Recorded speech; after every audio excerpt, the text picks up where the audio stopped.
E aí, pessoal, tudo bem? Aula de Ciência Política. Hoje a gente vai trabalhar sistemas eleitorais.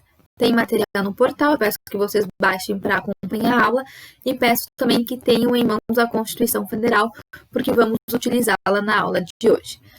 Antes de começar a estudar os sistemas eleitorais, a conversar sobre ele, que eu já adianto, dentro de ciência política talvez seja o conteúdo um pouco mais complexo de se compreender, porque a gente lida um pouquinho aí com matemática, com contas, ele é o mais complexo, então vai exigir um pouco mais de dedicação, cuidado, atenção no momento de estudar e de resolver as questões, mas é um conteúdo bem bacana, eu acho que é um dos mais legais, embora mais complexos, em ciência política. Mas, como eu havia dito, antes de começar a estudar de fato sistemas eleitorais, eu queria que vocês abrissem aí um espaço no caderno de vocês, porque a gente vem estudando os nossos conteúdos de certa forma, numa evolução, né? A gente vem estudando conteúdos que vão se ligando, que vão se conectando, para a gente conseguir entender como que se dá Estado, poder e sociedade, né? Como que a gente faz as conversações entre esses elementos na sociedade. E aí, o que eu quero que vocês anotem? Primeiro, forma de Estado, então anotem numa linha, né? Forma de Estado, depois forma de governo e no final sistema de governo, que foram aí os 3 pontos específicos que a gente vem trabalhando nas nossas últimas aulas: forma de Estado, forma de governo e sistema de governo. Por que elencar esses 3? Porque percebam que a terminologia é muito parecida, é muito semelhante, né? Vejam, forma de governo, sistema de governo, forma de Estado. Então, é muito parecido e numa questão, né, a gente pode modificar simplesmente essas palavras e vocês acabarem lendo rápido, escorregando e errando. E também porque aqui eu vou fazer alguns comentários a respeito do que a gente chama de cláusulas pétreas e que vão se interligar com esse conteúdo. Mas vamos por partes então, né? Formas de Estado. Quais são as 2 formas de Estado que a gente estudou em ciência política? As formas de Estado são federação e Estado unitário. Então, as formas de Estado, como o Estado é dividido, a gente tem a federação e o Estado unitário. Forma de governo, por outro lado, é a relação de poder que a gente tem dentro da sociedade. Essa relação de poder, ela pode ser na forma de uma república ou monarquia. Então, a forma de governo, ela é república ou monarquia.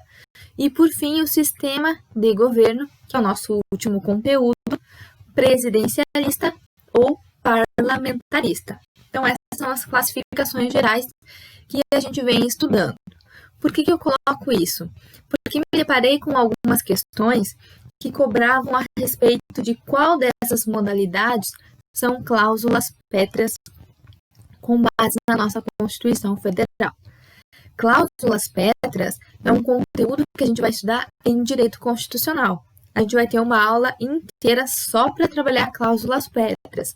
Mas já adianto que eu acho que é importante abrir esse parênteses aqui em ciência política, que cláusulas pétreas são direitos e garantias previstas no nosso texto constitucional que não podem ser abolidos nem retirados. Nenhuma proposta de emenda constitucional pode abolir nem retirar o que a gente vai chamar de cláusulas pétreas.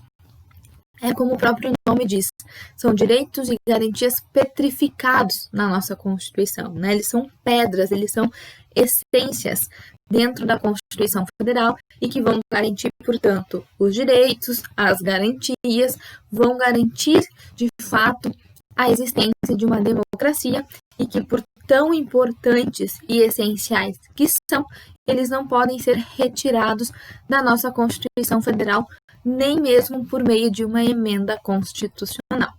Quais são essas cláusulas pétreas?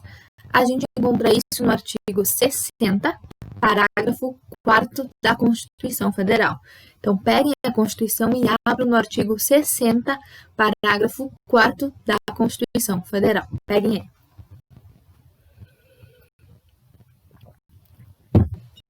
O que diz o parágrafo 4º do artigo 60? Não será objeto de deliberação a proposta de emenda tendente a abolir. E aí a gente tem 4 incisos. Inciso 1, a forma federativa de Estado. Inciso 2, o voto direto, secreto, universal e periódico. Inciso 3, a separação dos poderes. E inciso 4, direitos e garantias individuais. Então, esses incisos são o que a gente vai chamar de cláusulas pétreas e que, portanto, não podem ser abolidos nem retirados do nosso texto constitucional. Por que nos importa aqui em ciência política? Leiam o inciso 1 e o inciso 3 do parágrafo 4º. O que é o inciso 1? Forma federativa de Estado. E o inciso 3, separação dos poderes, ou seja, conteúdos que a gente estuda em ciência política. E por que é importante? Porque percebam que a forma de Estado, que é a federação ou Estado unitário, para nós é considerado uma cláusula pétrea. Forma de Estado, portanto, é uma cláusula pétrea expressa, prevista no parágrafo 4º do artigo 60, lá no inciso 1, forma federativa de Estado, ou seja, está dizendo que a federação é uma cláusula pétrea. Isso é dizer que a gente não pode adotar como forma de Estado, durante a vigência da Constituição de 88, a forma de Estado unitário. Não pode, não é possível, porque essa emenda que viesse a tratar aí do Brasil se tornando um Estado unitário seria uma emenda inconstitucional, inviável, impossível, porque a nossa Constituição prevê como cláusula pétrea forma de Estado na modalidade de federação. Então, toda vez que vocês encontrarem alguma questão que se refira à cláusula pétrea, saibam já que a federação, que é a nossa forma de Estado, é uma cláusula pétrea. E aí vejam o inciso 3. O inciso 3 é a respeito da separação dos poderes, né? A separação dos poderes, que a gente muito bem já estudou com Montesquieu, executivo, legislativo e judiciário, também é considerado uma cláusula pétrea. Por que ele é importante aqui para nós? Porque a separação dos poderes é considerado, isso eu quero que vocês anotem, uma cláusula pétrea implícita da forma de governo. Separação dos poderes é considerado, e aqui eu falo a respeito da doutrina dos pesquisadores, né, o que se tem adotado como pensamento hoje no Brasil, que a separação dos poderes é uma cláusula pétrea implícita da forma de governo. Ou seja, se a gente fizer a leitura dos incisos, a gente não vai encontrar na leitura república. A gente encontra federação, forma federativa, por isso que é uma cláusula expressa. A gente consegue ler com clareza que a federação é uma cláusula pétrea. Agora, a república, que é a forma de governo, a gente não encontra república entre os 4 incisos. Então, pela simples leitura, república não seria uma cláusula pétrea. E, portanto, aí seria possível a transformação em uma monarquia. Mas vejam que a doutrina, para garantir que não ocorra essa mudança de república para monarquia, considera que a separação dos poderes é uma cláusula pétrea implícita da forma de governo. Ou seja, a doutrina entende que só existe a separação dos poderes se existir uma república. A doutrina entende que na monarquia não é possível que se garanta a separação dos poderes e que se, portanto, se fizesse uma emenda constitucional para alterar a forma de governo que a gente adota e passasse a adotar não mais a república, mas sim a monarquia, entende-se que também se estaria violando a cláusula pétrea da separação dos poderes. E se a separação dos poderes é uma cláusula pétrea que não pode ser abolida, que não pode ser retirada, no momento que se muda de república para monarquia, estaríamos violando a cláusula pétrea da separação dos poderes. Então, a separação dos poderes ela é compreendida hoje como uma cláusula pétrea implícita que garante a forma de governo na modalidade república. E, portanto, a gente chega na conclusão que federação é uma cláusula pétrea explícita, que se refere à forma de Estado, e república é uma cláusula pétrea implícita, que se refere à forma de governo, né? República implícita, se referindo à questão da separação dos poderes, tá? E, por fim, aí, sistema de governo, que é o presidencialista e o parlamentarista, a gente não encontra na leitura de nenhum dos 4 incisos e também nem de uma leitura implícita. Então, o sistema de governo, para todos os fins, não é cláusula pétrea, nem expressa, nem implícita. Isso é dizer que é possível que uma emenda constitucional altere o nosso sistema, que a gente deixe de ser presidencialista e passe a ser parlamentarista. Não teria problema, porque o presidencialismo não é uma cláusula pétrea, tá? Então, queria começar a aula fazendo essa classificação, considerando que a gente já estudou forma de Estado, forma de governo e encerramos na aula passada sistema de governo, tá? Então, fazendo só um link com essa questão aí das cláusulas pétreas, que é importante compreender já agora em ciência política e depois em constitucional a gente se aprofunda um pouco mais a respeito aí do artigo 60, parágrafo 4º da Constituição Federal, tá? Então, eu começo a aula assim, retomando de uma forma um pouco breve esse conteúdo e trazendo essa questão, então, das cláusulas pétreas. E agora sim, a gente inicia, de fato, o nosso conteúdo da aula de hoje, que é sobre os sistemas eleitorais. O que seriam os sistemas eleitorais? Qual é o nosso grande fundo para a gente chegar no sistema eleitoral? Nas aulas passadas, quando a gente estudou o sistema de governo, o nosso principal objeto aí foi o poder executivo, ou seja, as pessoas que nos representam por meio do sistema representativo, por meio, na maioria das vezes, por meio do nosso voto.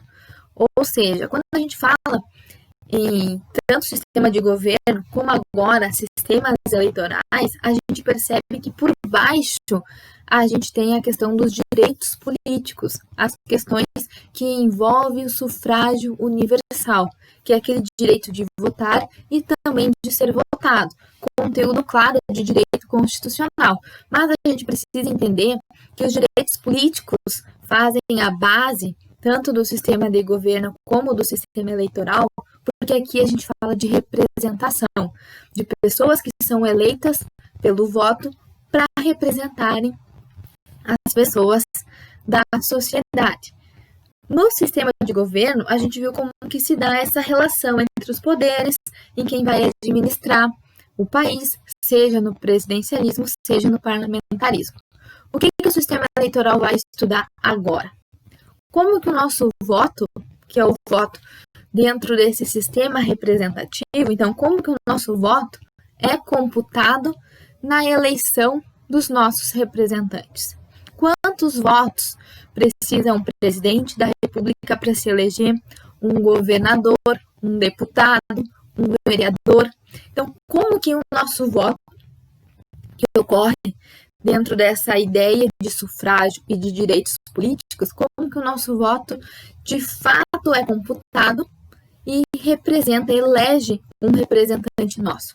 Então, isso que a gente vai estudar em sistemas eleitorais. Essa questão do voto, do sufrágio e dos direitos políticos. Como que ocorre efetivamente esse processo de representação por meio do voto? Os sistemas eleitorais que a gente vai estudar são os sistemas eleitorais brasileiros, tá? São os que a gente adota no Brasil e que, portanto, são 2 também. A gente tem o sistema eleitoral majoritário e o sistema eleitoral proporcional. Na primeira parte da aula agora, a gente vai estudar a classificação geral de quem é eleito pelo sistema majoritário e de quem é eleito pelo sistema proporcional. A gente vai fazer um panorama para compreender as diferenças entre os dois sistemas e no segundo bloco da aula a gente vai estudar só o proporcional, que é onde a gente vai ter os cálculos para compreender como é que ocorre, tá? Sistema majoritário.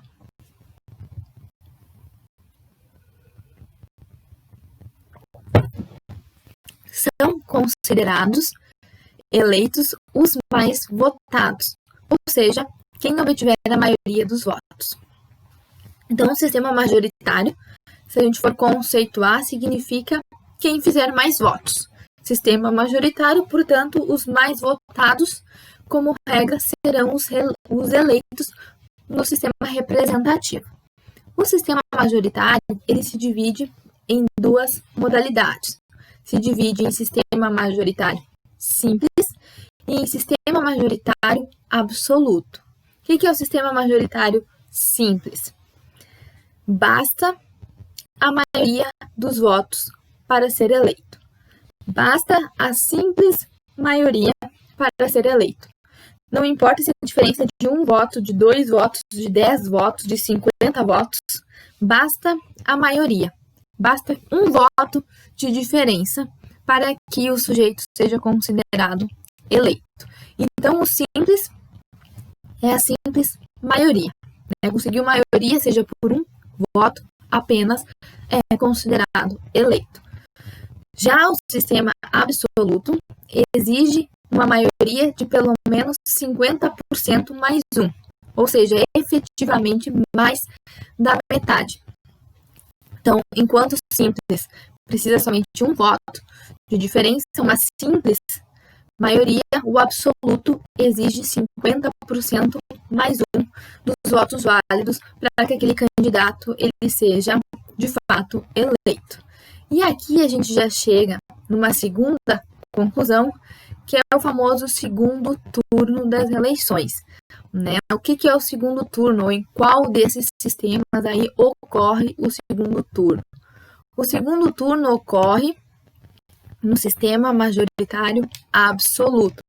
Isso é, a gente tem as eleições em primeiro turno, onde para que o candidato seja eleito, é preciso que ele obtenha 50% mais um dos votos válidos, ou seja, mais da metade dos votos computados como válidos. Se em primeiro turno um candidato não alcança 50% mais um, e a gente sabe que é difícil que um candidato consiga a maioria absoluta em primeiro turno, então, tendo em vista que é difícil obter já em primeiro turno a maioria absoluta, se criou o segundo turno.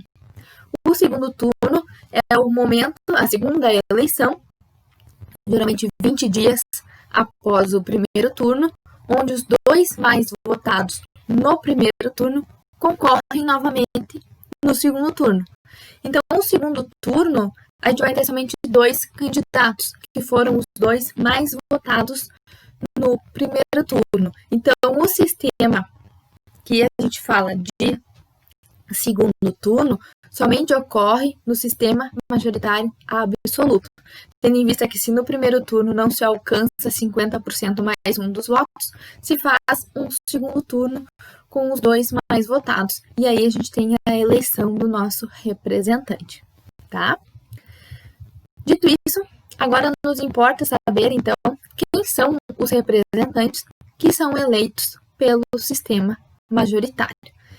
E aí eu elenquei alguns artigos da Constituição que a gente vai fazer a leitura agora, que é o artigo 77, o artigo 29, o artigo 32 e o artigo 46. Nesses dispositivos constitucionais, a gente vai ver quem são os representantes eleitos pelo sistema majoritário.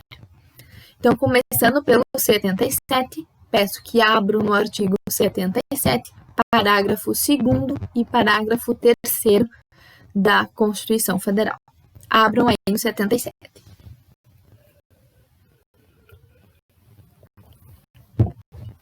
Foi? 77, parágrafo 2º. Será considerado eleito presidente o candidato que registrado por partido político obtiver a maioria absoluta dos votos, não computando os nulos e brancos. Então, no parágrafo 2º do 77, eu quero que vocês grifem a questão do presidente da República eleito pela maioria absoluta dos votos.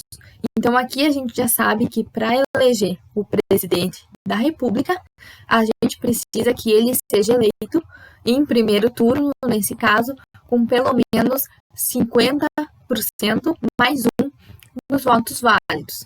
Se não for possível eleger o presidente da República já em primeiro turno pela maioria absoluta, a gente tem a regra do parágrafo 3º. O que o parágrafo 3º diz? Se nenhum candidato alcançar a maioria absoluta na primeira votação, ou seja, no primeiro turno, far-se-á nova eleição em até 20 dias após a proclamação do resultado, concorrendo os 2 candidatos mais votados e considerando-se eleito aquele que obtiver a maioria dos votos válidos. Isso, o parágrafo 3º, ele traduz o que eu recém mencionei a respeito do segundo turno. Então, o que a gente tem como conclusão do artigo 77, parágrafo 2º e parágrafo 3º? Que o presidente da República, ele é eleito pelo sistema majoritário absoluto. Se não consegue atingir a maioria absoluta em primeiro turno, se faz segundo turno, e aí os 2 mais votados em primeiro turno são os que vão disputar o segundo turno, e aí a partir dessa eleição a gente tem a escolha do nosso presidente da República, tá? Então, primeira coisa, quem é eleito pelo sistema majoritário absoluto, presidente da República com possibilidade de segundo turno. Artigo 29, inciso 2 da Constituição. O que diz? Vamos lá para o 29. Eu vou falar bastante da Constituição hoje, porque os artigos eles estão bem esparsos aí pelo texto. Vamos lá para o 29, inciso 2. Peguem lá. Acharam? O que diz o 29, inciso 2? Eleição do prefeito e do vice-prefeito realizada no primeiro domingo de outubro do ano anterior ao término do mandato dos que devam suceder, aplicadas as regras do artigo 77, no caso de municípios com mais de 200 mil eleitores. Primeira conclusão do artigo 29, inciso 2. Prefeito é eleito também pelo sistema majoritário. Então, a gente já tem o presidente da República, que a gente já sabe que é eleito pelo sistema majoritário, aí na divisão do majoritário absoluto, e agora o prefeito, que a gente acabou de ler que ele também é eleito pelo sistema majoritário. Mas aí, a gente tem uma especificidade em relação ao prefeito, que a gente não tem em relação ao presidente, que é em relação ao número de eleitores que tem no município, para saber se esse majoritário é um majoritário simples ou um majoritário absoluto. O presidente da República, independentemente do número de eleitores que a gente vai encontrar, sempre vai ser pelo sistema majoritário absoluto. Agora, o prefeito, nem sempre. A gente sabe que sempre é pelo majoritário.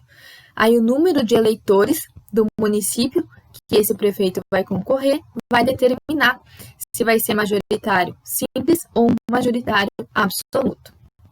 Vejam que ali no 29 a gente vai encontrar no final, no caso de municípios com mais de 200 mil eleitores, grifem a palavra eleitores, tá? Não é habitantes, é eleitores, né? Pessoas que têm aí o título de eleitor e que são capacitados, portanto, a votar. Então, nos casos de municípios com mais de 200 mil eleitores, se aplica a regra do artigo 77, que é a regra do presidente que a gente recém estudou. Isso é dizer o quê? Que em municípios com mais de 200 mil eleitores, a gente escolhe o prefeito por meio do sistema majoritário absoluto, com possibilidades de segundo turno. Então, em municípios com mais de 200 mil eleitores, a gente escolhe o prefeito por meio do sistema majoritário absoluto, ou seja, por meio da maioria absoluta, com possibilidades de segundo turno. Já, por outro lado, se o município tem menos de 200 mil eleitores, o prefeito é eleito pelo sistema majoritário simples, ou seja, basta a maioria dos votos, tá? Então, o prefeito sempre é eleito pelo sistema majoritário. Mas para saber se é majoritário absoluto ou majoritário simples, vai depender do número de eleitores do respectivo município. Se o município tem mais de 200 mil eleitores, maioria absoluta. Se o município tem menos de 200 mil eleitores, maioria simples, tá? Seguindo, artigo 32, parágrafo 2º. Vamos lá para o 32, parágrafo 2º da Constituição.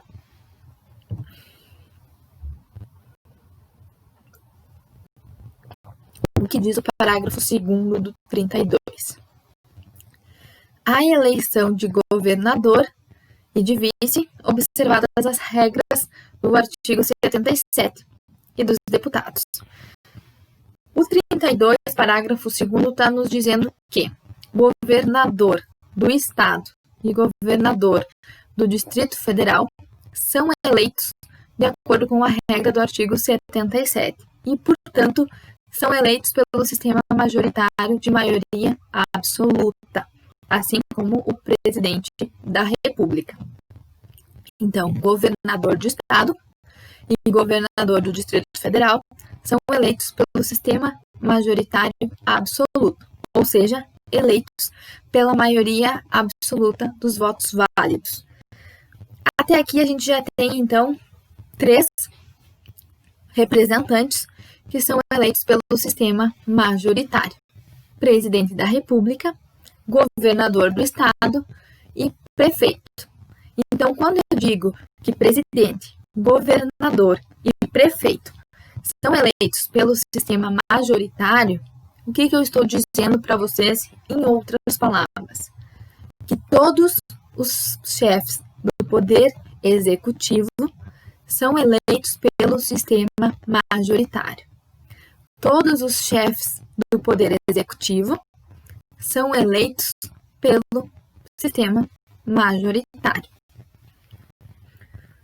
O que são os chefes do Poder Executivo? Isso vocês precisam saber, né? Já está na altura de compreender quem são os chefes do Poder Executivo. O presidente da República é o nosso chefe executivo federal. Governador do Estado é o nosso chefe do Executivo estadual. E prefeito é o nosso chefe do Executivo municipal. Então, com a leitura desses artigos, a gente já chegou na conclusão que todos os chefes do Poder Executivo, presidente, governador e prefeito, são eleitos pelo sistema majoritário. Em regra, esses representantes, que são os chefes do Poder Executivo, em regra, são eleitos pelo sistema majoritário absoluto, ou seja, pela maioria absoluta, com a exceção e cuidado em relação ao prefeito, que vai ser pela maioria absoluta se o município contar com mais de 200 mil eleitores e pela maioria simples se contar com menos de 200 mil eleitores. Presidente, sempre maioria absoluta. Governador, sempre maioria absoluta, tá? Para finalizar, a gente tem a regra do artigo 46 da Constituição. Então, peguem o artigo agora 46 da Constituição. O 46 ele é importante porque ele funciona como um pega-ratão aí dentro do sistema majoritário. Olha o que diz o 46. O Senado Federal compõe-se de representantes dos estados e do Distrito Federal, eleitos segundo o princípio majoritário. Quando a Constituição diz E aqui já vou ampliar um pouquinho essa questão. Quando a gente estudou lá lei ordinária e lei complementar, quando que a gente sabe quando é lei ordinária ou quando é lei complementar? Para ser lei complementar, a Constituição sempre vai precisar dizer que é lei complementar. Quando vocês forem ler em algum dispositivo que vai dizer assim, depende de lei, regulamentados na lei, lei específica definirá, a gente trata como regra de lei ordinária. Tá? Então, a lei trazida na Constituição é de forma genérica, se entende que é a lei ordinária. Para ser lei complementar, é preciso que a Constituição diga lei complementar. Aqui no maioria simples e maioria absoluta, é o mesmo raciocínio. Quando a Constituição diz só majoritário ou só maioria, se subentende que é a maioria simples. Porque se for maioria absoluta, o texto da Constituição vai nos dizer maioria absoluta. Então, só maioria ou só majoritário se pressupõe a simples. E aí, quando vier maioria absoluta, se pressupõe, então, claro que com muita clareza, que é a maioria absoluta. Percebam que no 46 a gente tem só princípio majoritário. E, portanto, os senadores, eles são eleitos pelo sistema majoritário simples, tá? Então, esse é mais um aí dos nossos representantes que são eleitos pelo sistema majoritário. Então, o que vocês precisam anotar agora? De uma forma de resumo, para compreender quem são os representantes eleitos pelo sistema majoritário. Chefes do poder executivo, ou seja, presidente, governador e prefeito. Esses, os chefes do poder executivo, são eleitos pelo sistema majoritário, assim como também os senadores. Então, presidente, governador, prefeito e senadores são os representantes eleitos pelo sistema majoritário. E aí a gente precisa ainda classificar o majoritário absoluto e o majoritário simples. Desses que a gente acabou de mencionar, quem são os eleitos pela maioria absoluta? Presidente, governador e prefeitos em municípios com mais de 200 mil eleitores. Quem são os eleitos pelo sistema simples? Prefeitos com menos de 200 mil eleitores e os senadores. Beleza? Então, esses são os nossos representantes eleitos pelo sistema majoritário. Agora, sistema proporcional. Coloquei ali um breve conceito para vocês. Sistema proporcional, adotado com o objetivo de garantir na democracia a representação das minorias. Esse sistema permite que todas as correntes políticas de opinião consigam uma representação proporcional à sua força eleitoral no corpo da nação. Consiste na proporção entre o número de votos obtidos pelos partidos e o número de vagas eleitorais disponíveis. Bom, a gente vai ver no próximo bloco da aula que o sistema proporcional não necessariamente o mais votado, como é no sistema majoritário, será o eleito. É possível que uma pessoa menos votada seja eleita em detrimento de um mais votado no sistema proporcional. Vai depender aí de uma divisão de número de votos e de vagas disponíveis dentro do sistema proporcional. Mas isso a gente vai analisar de uma forma mais profunda e mais específica no próximo bloco. O que a gente precisa agora entender nesse primeiro momento aí do sistema proporcional é quem são os representantes eleitos agora pelo sistema proporcional. E aí a gente tem só 2 dispositivos constitucionais que vão estabelecer quem são os nossos representantes. O artigo 45 e o artigo 29, inciso 4. Começando pelo artigo 45. Peguem lá no 45 e vocês vão encontrar o que no 45? A Câmara de Deputados compõe-se de representantes do povo eleitos pelo sistema proporcional. Isso é dizer que os deputados, sejam eles deputados federais, deputados estaduais ou distritais, são eleitos pelo sistema proporcional. E aí um cuidado que vocês precisam ter. Senadores, ou seja, Senado Federal, é eleito pelo sistema majoritário, que a gente recém viu. Deputados, ou seja, a Câmara de Deputados, são eleitos pelo sistema proporcional. E aí cuidar numa questão de prova do tipo: o Congresso Nacional, os membros do Congresso Nacional são eleitos pelo sistema proporcional. Não, porque o Congresso é formado por duas casas, o Senado e a Câmara.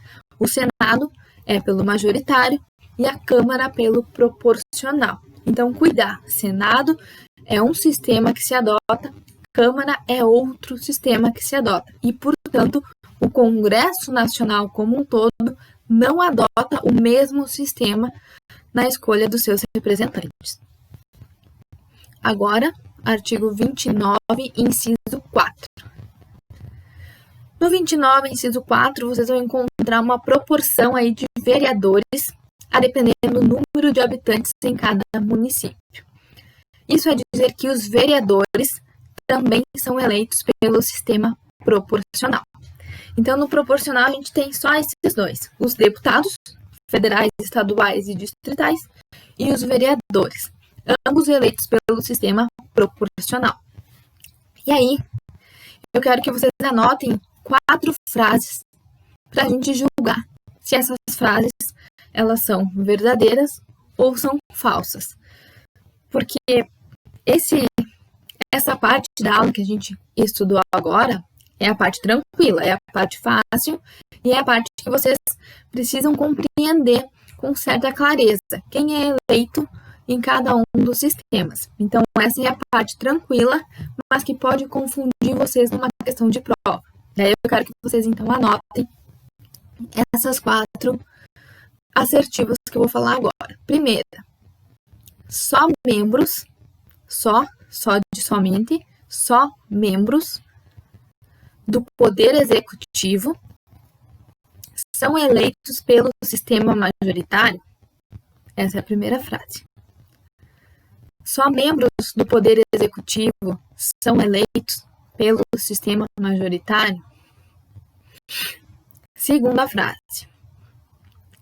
Todos os membros do Poder Executivo são eleitos pelo sistema majoritário? Então, a primeira frase foi: só membros do Poder Executivo são eleitos pelo sistema majoritário? Segunda frase: todos os membros do Poder Executivo são eleitos pelo sistema majoritário? E aí? As frases dizem a mesma coisa? Uma é verdadeira, a outra é falsa? O que vocês acham? A primeira frase, só membros do Poder Executivo são eleitos pelo sistema majoritário, é uma frase errada, porque não são só membros do Poder Executivo que são eleitos pelo sistema majoritário. Por quê? Porque a gente tem também, pelo sistema majoritário, os senadores. E os senadores, eles não são parte do Poder Executivo. Os senadores são parte do Poder Legislativo. Então, por isso, essa primeira frase ela está errada, porque não são só membros do Poder Executivo, são também membros do Legislativo, que são os senadores. A segunda frase, todos os membros do Executivo são eleitos pelo sistema majoritário, essa está correta. Por que correta? Porque os membros do Poder Executivo, que são o presidente da República, governador de estado e prefeito, como a gente viu, são eleitos pelo sistema majoritário. Então, todos esses do Poder Executivo são eleitos pelo sistema majoritário. Agora, não são só os membros do Poder Executivo que são eleitos pelo sistema majoritário, porque a gente tem aí a figura dos senadores. Então, a primeira está errada e a segunda está correta. Agora a gente vai escrever mais 2 frases, né? Que eu falei que eram 4, mais 2 frases para encerrar essa primeira parte. Todos os membros do Poder Legislativo são eleitos pelo sistema proporcional. Todos os membros do Legislativo são eleitos pelo sistema proporcional. Última frase. Só membros do Poder Legislativo são eleitos pelo sistema proporcional. Só membros do Legislativo são eleitos pelo sistema proporcional. E agora, qual que é a correta e qual que está errada? Percebam a terceira, né? O que ela diz? Todos os membros do Legislativo são eleitos pelo sistema proporcional? Errada. Por quê?